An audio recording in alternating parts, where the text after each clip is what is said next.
What's going on, everybody? Welcome back to another video on my channel, Early Plays, and in today's video, I'm going to be talking to you guys about Final Boss King, as Netmarble have just recently posted on their forum page about Final Boss King, Super Boss King, whatever you want to call him, and what you want to be bringing to, well, they haven't really specified characters, but they've said what the king is immune to, what he does basically, and what like abilities are useful.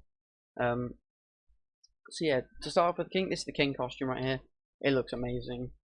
Make sure you get this costume. It's so cool. Such a cool costume. Very nice. Probably one of the best costumes that you can get. Period. It is really cool. They got a little video here. It's just about the Final Boss King. It's just some gameplay stuff, and the team that they use, I don't think is. It's a bit of a weird one. If I can find it here. Yeah, so he's got Elaine, Green Merlin, Gowther. Gowther's a bit of a weird one. I don't know why they put that in the video, but that's fine. So yeah, start off with Final Boss King. He is a speed attribute, so a blue character, whatever you want to call it, which means that he's going to be weak to green characters, hate green attribute characters. So they're going to be the main focus of what you want to be bringing. So yeah, also at the end of this I'm going to go through some characters. I haven't listed all the characters that you bring, but I've listed some that you might want to work on, and characters you might want to use when doing this raid. So yeah, you want to use green characters, HP characters. So he's also immune to stunning, petrifying, and freezing. So you can't do any of your cheese strategies with your Blue King, Gustav, Merlin, or Red Helbram. So yeah, you can't do that, because if so, people will just run Kingdom and absolutely destroy this, or they just run with Merlin and Gustav, or like Merlin with like King or something. One of those two. They also recommend ultimate move gauge reduction skills, because in the second phase, the King has the whole like skill set of Green King, where the higher his skill is the skill what the higher his ultimate move gauges, the higher chance he has to crit, and he has the skill that increases crit damage, and basically he just like one shots a lot of your characters. And so yeah, it says here he gets stronger as his ultimate move gauge fills up as well. These are the CCs here. So for hard, it's recommended combat class of 100,000. Extreme is 130,000, and hell is 150,000. If you're able to do hell, then you're kind of cracked. You're kind of crazy at the game. I'm gonna hope I'm gonna be able to do extreme. I mean, I'm gonna attempt hell when it comes out, but I'm gonna struggle for it. I'm gonna really struggle for to be able to do this like even once. So it's gonna be really difficult. Because my gear at the moment isn't the greatest. Well, it's not bad, but I've only just started to fully invest into SSR gear right now. So because I only did have IR gear sets, now I'm working on SSR gear sets now. So I still need to have some time to work on that. But anyway. And then showing the costume here. And so once you clear this, you obtain coins, which is what you use to get the rewards from it, which is very nice. So these are the materials here. Wait, no, is this for it? Exchange for growth. Yes, these are it. Yeah. So these are the materials you can get. You can get anvils, awakening stones. You can get all the deathmatch drops. You can get SR chests. You can get chalices. All that good stuff. And also, because it's like dependent on points as well. If you get like a really high amount of points, so you'll be able to get higher rewards on here. So the higher points you get when completing it, you get better rewards. So for top 100%, you get an enhanced potion and a treasure chest. You get equipment keys, diamonds, SR pendants. You get 6-star chalices, which is a really good one to go for. SSR pendants, more diamonds, anvils, and 5-star awakening stones. So I mean, I feel like it's realistic for you to quite easily get top 30%. Maybe, I don't know. It depends where you're at in the game. I don't really know. But yeah, so yeah, obviously you can potentially shoot everything, so it would be very good. So yeah, that's pretty much it for this Final Boss King. So obviously in the first stage, it's just the regular King. And then the regular Blue King, and then the second stage is the final True Boss King, Final Boss King, Super Boss King, whatever you want to call them. I don't really know what you call them, but they're calling him Final Boss King, so that's what they call him. And that, yeah, he's in the second stage. They don't really show his skills or anything, but basically, yeah, it's like a combination of the red, blue, and green king all in one character, which is kind of broken, but you know, it's whatever. So yeah, moving on. We're going to go through some of the characters that you might want to bring to, you know, help you beat this Super Boss King mode. Now, the first one is Green Elaine, which is kind of surprising because finally Green Elaine has actually some sort of use in the game, so which is really good.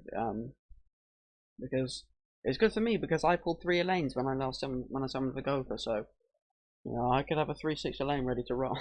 I'm not gonna do that. I'm not gonna get a fucking 3/6 Elaine. But yeah, Elaine is really good for this because obviously it recommended that you bring characters that you know get rid of ultimate gauges, and that's simply what Elaine does. Because on Elaine's first attack card for the level 2, she decreases skill ranks and then depletes the ultimate move gauge by the number of skill rank decreased that she decreases, which is very handy. And then the level 3 is just an increasing attack multiplier.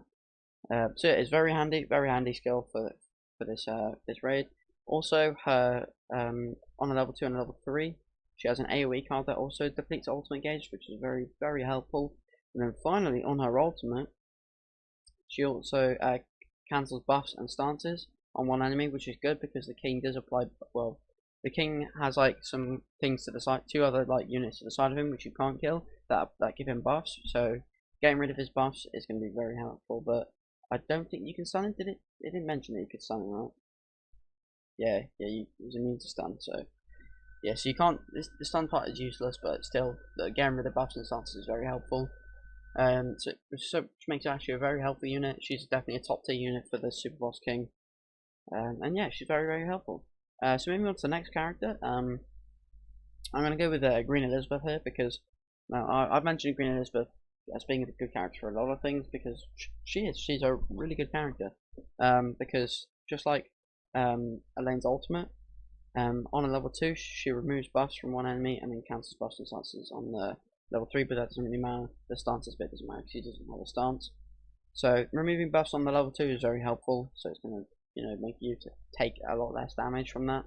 Also, she's a really good healer, supports your team with ult gauge as well, giving the team ult gauge, gives herself ult gauge with a passive, which is very nice, and also removes debuffs and heals as well, which is very nice. Which is why she's a very good character as well. I mean, the Link Buddy is kind of annoying for the thing because it's Fat King. Nobody has their Fat King invested into, so I mean, you don't really need to have the Fate Link, but it'll be good to have it just because you get some extra healing.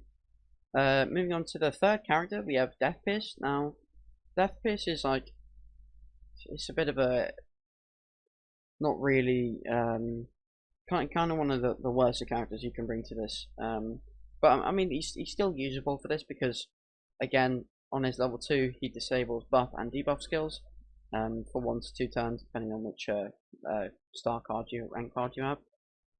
So yeah, he disables buff and debuff skills. However, you won't be able to apply that to the king because it's not the king that actually buffs himself. Like, I don't think it's the things around him that buff him. So it's kind of like, you know, you're going to be losing a lot of damage if you bring Death Pierce. So yeah, I mean, also it's good because it's going to help you crit. Because if you bring Jericho to your raid, wait, did I put? Oh, I can't remember if I put Jericho on this, but I'll have to. If not, I'll just put Jericho as one of the main things you want to bring. So yeah, because decreasing their crit resistance and crit defense by 30% is very helpful. Because if you're running Jericho as your main damage dealer, because obviously it's a blue character, you know you're going to be critting a lot more often, which is the whole point of Jericho. So that's very handy. Which is why Death Pierce is good. The rest of this stuff is kind of useless. Don't really need to talk about this. So moving on to the fourth character. Okay, I did remember to put Jericho in. Thank God. We have Jericho. Now Jericho is really good. Simply because of her ultimate and her main attack card here, and just her passive. Her whole kit just blends together very well. Basically, that's why she's just really good for this. So we'll start with her passive. So she increases her crit chance by 10% for every skill that she uses. And with her having a base crit chance of 30%, you can get her crit chance up extremely high, which is very handy. And again, with Death Pierce, you're reducing the enemy's crit resistance by 30%. So it's gonna, you know, give Jericho that extra like not boost, but you know, extra like support, you know, so that she can crit a lot more often. So next, I'm going to start off with I'm going to go to a Flash Strike ability, simply because this bleeds, which is debuff, which means that it combos well into a main attack card as its weak point. So it does triple damage against debuffed enemies as well. So it's a really good combo. You know that you've probably seen it multiple times on PvP, PvE, Guild Boss, and all that stuff that people use. But not really Guild Boss. So yeah, which is very handy. Also, yeah, so that's why that's really good. Moving on to her ultimate. She inflicts Spike, which doubles her crit damage when she crits with this, which is why her ultimate does so much damage, especially when you have a Faint Link as well. Also, Jericho is really good because she's a really easy character to get her ultimate level up. Mine's only 2.6 right now, but that's because she's only been on rotation twice, and I've only bought her twice. Because I haven't actually pulled Jericho from someone, I don't think. I think I only bought her from the coin shop twice, and that's why she's 2.6. I haven't actually pulled her from someone yet, so that's why she's she's a really free to play viable unit because she is a free to play character because she's in the coin shop, so very handy character to bring, and she's the strongest character in Grand Cross at the moment, and she will be for a very long time. So yeah, moving on to the next character, we have Green Merlin. Now Merlin is probably going to be one of the best characters you can bring to this. Very handy character for you to bring. Simply because she depletes ult gauge, she gives your team ult gauge, she allows your team to tank more, and does a lot of damage on her ultimate as well, and has an easy fate partner to Arthur. 2 free to play Arthurs as well, which is very handy. And yeah, and the reason why she's so good is because she removes ultimate gauge on the level 1, which unlike Elaine and unlike Elaine here, she has to do it on her level 2s and 3s, which is it's kind of like it's pretty difficult to do. So you're gonna have to run the character. Oh, I just realised one character I put in. I did not come. I couldn't think of it. Literally, it's difficult to think of literally every character that you can bring. But anyway, I'll move on to it in a minute. So yeah, she's really handy because the barrier is very good. Make sure you run attack and defense gears. Don't run HP and defense gears. Even though she is a supporting unit, you run attack and defense because just for her barrier, and that's pretty much it. Yeah, that's pretty much it for Merlin. Next character is Meliodas. Now Meliodas is just as like a if you're really struggling for characters to bring. Now Meliodas is useful because of counters. I mean, not really because of counters for Hell. I don't recommend bringing him for Hell at all because for where is it say? Yeah, for Hell difficulty, he takes reduced damage from counters and ultimate moves. So you don't really want to bring Meliodas to this at all. To Hells, but he's good for extreme because of his counters. He gets rid of buffs and stances on his ultimate and has a high damage multiplier on his attack card as well. Decent passive, increasing his crit chance as well, which is very good. So he's a good character, but not my first choice. So next is Jillian. Now Jillian is a good 4-slot character for you to use, just simply because of her passive, because she increases HP of all HP allies by 30%, which is going to be really handy and help you tank a lot more. It's going to be very good. And yeah, that's pretty much it for her. She doesn't really do anything else. Like that's literally her only use. Next character is going to be Alioni. Alioni is good because of his passive, because he increases their attack relate HP allies attack relate stats by 10%, which is again is going to be very handy for Jericho because of the fact that his attack relate stats is going to be increasing her crit chance and her crit damage as well by 10%, and a lot, and increasing her attack by 10% as well. So she's going to be doing a lot of damage with Alioni's boost as well. And also, if one of your characters die, Alioni can help take the attention away from other characters, but because he has a taunt and has a high damage multiplier on his ultimate as well, which is very good.